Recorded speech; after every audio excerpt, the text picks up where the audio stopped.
ছাত্র জনতার অভ্যুত্থানে ক্ষমতাচ্যুত আওয়ামী লীগ সরকারের সময় টানা 2 মেয়াদে রাষ্ট্রপতির দায়িত্বে ছিলেন আব্দুল হামিদ। তার দেশ ত্যাগ নিয়ে এখন নানা বিতর্ক ও প্রশ্ন তৈরি হয়েছে। গেল বুধবার রাতে থাইল্যান্ডের উদ্দেশ্যে যাত্রা করেন তিনি। এই ঘটনায় 4 পুলিশ কর্মকর্তার বিরুদ্ধে ব্যবস্থা নেওয়া হয়েছে। ঘটনা তদন্তে 3 সদস্যের কমিটি করেছে পুলিশ সদর দপ্তর।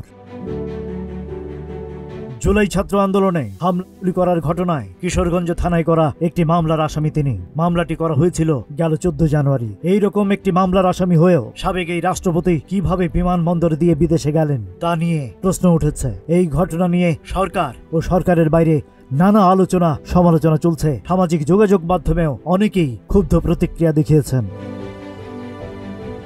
আব্দুল হামিদের লাল পাসপোর্ট বহাল রাখা বৈধ নাকি অবৈধ ছিল সেটি খতিয়ে দেখা হবে, এমনটাই জানিয়েছেন স্বরাষ্ট্র উপদেষ্টা অবসরপ্রাপ্ত লেফটেন্যান্ট জেনারেল জাহাঙ্গীর আলম চৌধুরী। সোমবার দুপুরে স্বরাষ্ট্র মন্ত্রণালয়ে উপদেষ্টা বলেন, এই বিষয়ে তদন্তের জন্য কমিটি করা হয়েছে, আর তিনি ছিলেন একজন রাষ্ট্রপতি, তার জন্য এটা প্রযোজ্য কিনা সেটা দেখতে হবে। তার কাছে এই পাসপোর্ট রাখা বৈধ নাকি অবৈধ ছিল এটা তদন্ত করে দেখা হবে।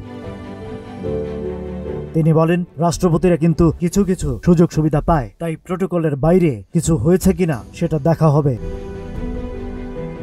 Rajib Raihan, news flash 71।